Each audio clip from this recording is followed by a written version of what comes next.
Mars media நேயர்களுக்கும் அன்பர்களுக்கும் இந்த நாள் இனிய நாளாக அமைய எல்லாம் வல்ல இறைவனை பிரார்த்திக்கின்றோம். இந்த சேனல் உங்களுக்கு பிடிச்சிருந்தா மறக்காம சப்ஸ்கிரைப் பண்ணுங்க, ஷேர் பண்ணுங்க, லைக் பண்ணுங்க, கமெண்ட் பண்ணுங்க. எனதருமை மகர ராசி நேயர்களே, இந்த அருமையான பதிவுல நம்ம என்ன பார்க்க போறோம் அப்படின்னா 2024ஆம் ஆண்டு டிசம்பர் மாத ராசி பலன். இந்த டிசம்பர் மாசத்துல உங்களுக்கு எந்தெந்த கிரகங்கள் எப்படிப்பட்ட சூழ்நிலையில ஒர்க் பண்ணுது, அதே மாதிரி எந்தெந்த கிரகங்கள் மூலமா நீங்க கவனமா இருக்கணும், பரிகாரமா என்ன பண்ணினா ரொம்ப விசேஷம் அப்படிங்கறத பத்திலாம் நம்ம இப்ப தெளிவா பார்க்க போறோம். ஃபர்ஸ்ட் ஆஃப் ஆல், உங்களோட ராசிநாதனம் தனவாக்கு குடும்பஸ்தானாதிபதியான சனீஸ்வர பகவான் தனவாக்கு குடும்பஸ்தானமாக்கி 2ஆம் இடத்துல இருக்க. 2ஆம் இடம் அப்படிங்கும்போது உங்களுக்கு ஆல்மோஸ்ட் முடிய போறது. சரியா? என்ன திருக்கணித பஞ்சாங்கப்படி மார்ச் மாசம் 7 முடியறது உங்களுக்கு. ஆனா அதே சமயம் அதுக்குள்ளேயும் உங்களுக்கு சில பிரச்சனைகளை இந்த சனீஸ்வர பகவான் கொண்டு வந்து கொடுக்கலாம். என்னதான் ராசிநாதன் அப்படின்னாலும் ஒரு தெளிவை கொடுப்பார். எப்படின்னா, நீங்க சில விஷயத்துல இந்தந்த மாதிரி நடந்துக்கணும், இந்த மாதிரி எல்லாம் பேசப்படாது அப்படின்னு ஒரு பொசிஷனை உங்களுக்கு கொடுப்பார். அதெல்லாம் நீங்க கரெக்டா ஃபாலோ பண்ணாலும் ரொம்ப நல்லது. அதே மாதிரி தனவரவு அப்படிங்கும்போது உங்களுக்கு கொஞ்சம் டைட் பண்ணி தான் ரிலீஸ் பண்ணுவார். அடுத்த சமயம் அதே மாதிரி கொடுத்த வாக்குறுதிகள் அப்படிங்கும்போது சில நேரங்கள்ல உங்களுக்கு நாக்குல சனின்னு சொல்லுவாங்க பாத்தீங்களா, அது மாதிரி இது வந்து பாதச்சனி. அந்த பாதச்சனி நாக்குல தான் வந்து நிற்கும். அப்ப நம்ம பேசுற வார்த்தைகள்ல கவனமா இருக்கணும். அடுத்தபடியா குடும்பத்துல கண்டிப்பா குழப்பங்கள் இருக்கும், பிரச்சனைகள் இருக்கும், ஒரு உறவு முறைகள் பிரிவினை இந்த மாதிரிலாம் வரத்துக்கு நிறைய வாய்ப்புகள் இருக்கு. ஏன்னா இதெல்லாம் வந்து நீங்க கரெக்ட் பண்ணணுங்கிறதுக்காகத்தான். பட் உங்களால முடிஞ்சாதான் பண்ண முடியும், இல்லைன்னா அந்த மாதிரி சூழ்நிலையில நீங்க கவனமா ஹேண்டில் பண்றது ரொம்ப நல்லது. இருந்தாலும் இந்த பார்வைன்னு பாத்தீங்கன்னா கொஞ்சம் கஷ்டம்தான். ஏன்னா 3ஆம் பார்வை உங்களோட சுகஸ்தானத்தை பார்த்து உட்கார்றார். அதனாலேயே சில நேரங்களில் சுகங்களை அனுபவிக்க முடியாதபடி ஒரு உடல் ஆரோக்கியம் கொஞ்சம் அப்படி இப்படி இருக்கும், அந்த மாதிரிலாம் இருக்கும். மனசுல ஒரு வேதனைகள் இருந்துட்டே தான் இருக்கும். அடுத்தபடியா 7ஆம் பார்வை உங்களோட அஷ்டம ராசியை பார்க்கறாரு. அஷ்டம ராசியை பார்க்கறதுனாலே கண்டிப்பா உடல் ஆரோக்கியத்துல சிறப்பு அக்கறை எடுத்துக்கிறது ரொம்ப ரொம்ப விசேஷம். அடுத்தபடியா 10ஆம் பார்வை உங்களோட லாபஸ்தானத்தை பார்க்கறாரு. லாபங்கள் ஓரளவுக்கு வந்து சேர்வதில் காலதாமதம் ஆகும். அடுத்தபடியா 3, 12 குடை அதிபதி குரு பகவான் வக்ரகதியில இருக்கார். எங்க இருக்கார்? பஞ்சமஸ்தானம் 2, 5, 7, 9, 11 இதுலலாம் இருந்தாருன்னா ரொம்ப விசேஷம். ஆனா இந்த குரு பகவான் வக்ரகதியில இருக்கார். குழந்தைகளின் மூலமா கொஞ்சம் குழப்பங்கள் இருக்கும். ஆன்மீக பயணங்கள் எடுத்துக்கிட்டீங்கன்னா ரொம்ப விசேஷமான பலன்கள் உங்களுக்கு கண்டிப்பா கிடைக்கும். அதே மாதிரி உடன்பிறப்புகளின் வழியில் சில குழப்பங்கள், பிரிவினைகள், பிரச்சனைகள் கண்டிப்பாக வந்து நீங்கும்.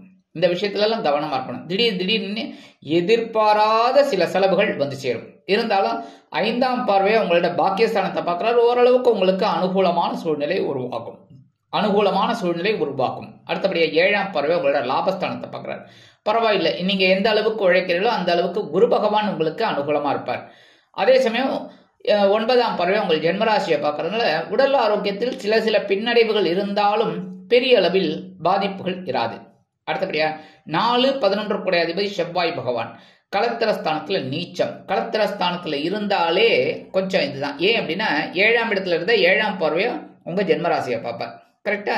இப்ப ஜென்மராசியை ஒரு உஷ்ணமான கிரகம் பார்க்கும்போது டென்ஷன் தான் அதிகமாகும். அதனால தான் எல்லா விஷயத்திலையும் கவனமா இருக்கணும். முக்கியமா உறவினர்கள் மூலமா சில குழப்பங்கள் வரலாம். சரியா? அதனால கொஞ்சம் கவனமா இருக்கணும். அடுத்தபடியா வாழ்க்கை துணையோட உடல் ஆரோக்கியத்துல சிறப்பு அக்கறை எடுத்துக்கிறது ரொம்ப ரொம்ப விசேஷம். ஏன்னா இந்த செவ்வாய் பகவான் களத்திரஸ்தானத்துல நீச்சம் வேற, அதே சமயம் 3, 12, 2024 முதல் வக்ரம் வேற அடையார். சோ எல்லா விஷயத்திலுமே ரொம்ப ஜாகிரதையா இருக்கிறது ரொம்ப விசேஷம். முக்கியமா பேசுற வார்த்தைகள், வாகன பயணங்கள், எதிர்பாராத சில விபத்துகள் வரலாம் என்பதால் கூடுமானவரை கவனம் அவசியம் எல்லாவற்றிலும்.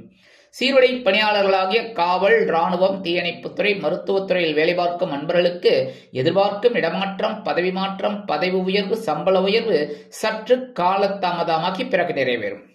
அடுத்தபடியா 5, 10 குடை அதிபதி சுக்கிர பகவான் எங்க இருக்காருன்னு பாத்தீங்கன்னா விரயஸ்தானத்துல இருக்கார். மாதம் அதாவது 2 நாள் தான் இருக்க போறார். அதாவது மாத ஆரம்பத்துல விரயஸ்தானத்துல இருக்க 2 நாள் தான் இருக்க போறார். சில சுப செலவுகள், எதிர்பாராத சில செலவுகள் வரலாம். 3, 12, 2024 முதல் இந்த சுக்கிர பகவான் எங்க வராருன்னு பாத்தீங்கன்னா உங்க ஜென்மராசிக்கு வந்துடுவார். ஜென்மராசிக்கு வர்றது ரொம்ப விசேஷம். ஆனா அதே சமயம் குருவின் பார்வையும் விழருது, செவ்வாயின் பார்வையும் அந்த சுக்கிர பகவான் வாங்கிக்கிறார். அதனால சில நேரங்களில் சில குழப்பங்கள், முடிவெடுக்க முடியாத ஒரு சூழ்நிலை, சில பிரச்சனைகள், எதிர்பாராத சில அந்த மாதிரிலாம் நடக்கிறதுக்கு வாய்ப்புகள் இருக்கு. அதனால ஓரளவுக்கு உங்களுக்கு அனுகூலம் இருக்கு. ஏன்னா ஜென்மராசியில சுக்கிரன் இருந்தால் ஓரளவுக்கு சந்தோஷம் இருக்கும். எதிர்பாராத சில இன்ப அதிர்ச்சிகளும் உங்களுக்கு கிடைக்கலாம். அடுத்தபடியா 30/12/2024 முதல் இந்த சுக்கிர பகவான் தனவாக்கு குடும்பஸ்தானமாகிய 2ஆம் இடத்துக்கு வந்துடுறார். 2ஆம் இடத்துக்கு வந்து சனி பகவானோட தான் சேர்றார். ஒன்றும் பெரிய பாதகங்கள் இல்லை. இருந்தாலும் எல்லா விஷயத்திலும் உங்களுக்கு தனவரவு தாராளமாக வந்து சேரும். கொடுத்த வாக்குறுதிகளை காப்பாற்றி மகிழ்வீர்கள். குடும்பத்திற்கு தேவையான சில அருமையான முடிவுகளை எடுப்பீர்கள். அடுத்தபடியா 6, 9 குடை அதிபதி புத பகவான். புத பகவான் லாபஸ்தானத்தில் இருக்கார். அற்புதம். பகைமை கொஞ்சம் மறையும். பாக்கியஸ்தானம் அற்புதமாக இருக்கும். அதாவது நீங்க எடுக்கிற காரியங்கள் உங்களுக்கு அற்புதமாக நிறைவேறும். உத்தியோகத்துல, தொழில் வியாபாரத்துல, எல்லாத்திலுமே. கல்வி பயிலும் மாணவ மாணவிகள் கல்வியில் அற்புதமான ஒரு முன்னேற்றத்தை காண்பார்கள். எழுத்து மற்றும் அச்சுத்துறையில் இருக்கும் நண்பர்களுக்கு புதிய வாய்ப்புகள் வந்து சேரும். கலைத்துறை நண்பர்கள் கண்டிப்பாக உயர்வு பெறுவார்கள். 31/12/2024 முதல் இந்த புத பகவான் எங்க வரப்போறான்னு பார்த்தீங்கன்னா விரயஸ்தானமாகிய செலவுகள் ஸ்தானத்துக்கு வந்துடுறார். இனிமே செலவுகள் அதிகரிக்க ஆரம்பிக்கும். அஷ்டமாதிபதி சூரிய பகவான் லாபஸ்தானத்தில் இருக்கார். அற்புதம். எதையும் தாங்கும் இதயமாக இருக்கும். அதே சமயம் அஷ்டமாதிபதி அப்படிங்கிற உடல் ஆரோக்கியம் சிறப்படையும். வீடு, மனை, வாகனம் இதெல்லாம் வாங்கக்கூடிய ஒரு யோகமும் உண்டாகும். உத்தியோகத்தில் முன்னேற்றம், தொழில் வியாபாரத்தில் ஒரு முன்னேற்றம் கண்டிப்பாக வந்து சேரும்.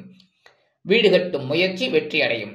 16/12/2024 முதல் இந்த சூரிய பகவான் எங்க வரப்போறான்னு பார்த்தீங்கன்னா உங்களோட விரயஸ்தானமாகிய 12ஆம் இடத்துக்கு வந்துடுறார். அயன சயன போகஸ்தானம். இந்த இடத்துல இடமாற்றம் உங்களுக்கு அற்புதமாக நிறைவேறும். ரொம்ப நாளா எதிர்பார்த்துட்டு இருக்கீங்க. அந்த இடமாற்றம் இப்ப கிடைக்கிறதுக்கு வாய்ப்புகள் இருக்கு. சில பேருக்கு சொத்து சேர்க்கை கிடைக்கலாம்.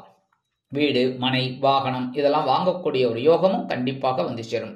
சில பேருக்கு ரொம்ப நாளா சில தீர்க்க முடியாத பிரச்சனைகள் இருந்தது. அந்த பிரச்சனைகள்லாம் தீரும். அடுத்தபடியா சாயா கிரகங்கள் என்று அழைக்கப்படக்கூடிய ராகு பகவான் சகாயஸ்தானத்திலும் ஞானக்காரகன் கேது பகவான் பாக்கியஸ்தானத்திலும் இருப்பது அற்புதமான ஒரு சூழலை காட்டும். எடுக்கிற முயற்சிகள் உங்களுக்கு அற்புதமாக நிறைவேறும். உடன்பிறப்புகளின் வழியில் சில குழப்பங்கள் வந்தாலும், சில பிரச்சனைகள் வந்தாலும், சில நன்மைகளும் இருக்கத்தான் செய்யும். அதே சமயம் தந்தையார் வழி உறவினர்கள் உங்களுக்கு ஆதரவாக இருப்பார்கள். ஆன்மீக விஷயங்கள் உங்களுக்கு கை கொடுக்கும். வெளிநாட்டில் வேலை செய்ய வேண்டும், வெளியூரில் வேலை செய்ய வேண்டும், படிக்க வேண்டும் என்று நினைக்கும் குழந்தைகள், உத்தியோகம் செல்ல வேண்டும் என்று நினைப்பவர்கள் தாராளமாக நீங்கள் முயற்சிகளை மேற்கொள்ளலாம். பரிகாரமா என்ன பண்ணணும் அப்படின்னு பார்த்தீங்கன்னா கண்டிப்பா முருகப்பெருமான் வழிபாடு பண்ணணும். செவ்வாய்க்கிழமை நீங்க என்ன பண்ணணும் அப்படின்னா முருகப்பெருமான் கோயிலுக்கு போயிட்டு எம்பெருமான் முருகப்பெருமானை வள்ளி தேவசேனா சமேத எம்பெருமான் முருகப்பெருமானை நெய் தீபம் ஏற்றி அர்ச்சனை செய்து வழிபாடு செய்து வர வேண்டும். செவ்வாய்க்கிழமை. ஏன்னா செவ்வாய் பகவான் நீச்சம் அடைஞ்சிருக்கார், வக்கரத்துல இருக்கார். அதனால அந்த ஒரு நன்மை கிடைக்கணும் அப்படின்னா கண்டிப்பா இதை பண்ணணும். அடுத்தபடியா நவ கிரகங்களில் உள்ள குரு பகவானிற்கு நெய் தீபம் ஏற்றி வழிபாடு செய்வதும், நவ கிரகங்களில் உள்ள ஆயுள்காரகன் என்று அழைக்கப்படக்கூடிய சனீஸ்வர பகவானுக்கு எழுதீபம் ஏற்றி வழிபாடு பண்ணுவதும் உங்களுக்கு அற்புதமான ஒரு மேன்மையான வாழ்க்கையை கண்டிப்பாக ஏற்படுத்தி கொடுக்கும். ஆக இந்த சிறு பரிகாரத்தின் மூலம் டிசம்பர் மாதம், அதாவது 2024ஆம் ஆண்டு டிசம்பர் மாதம் அற்புதமான ஏற்றம் தரும், மாற்றம் தரும், முன்னேற்றத்தை அள்ளித்தரும் மாதமாக அமையும் என்று கூறி விடைபெறுகிறேன். நன்றி, வணக்கம். மீண்டும் ஒரு அருமையான பதிவில் நான் உங்களை மனமகிழ்ச்சியோடு சந்திக்கிறேன். வாழ்த்துக்கள். வாழ்க வளமுடன்.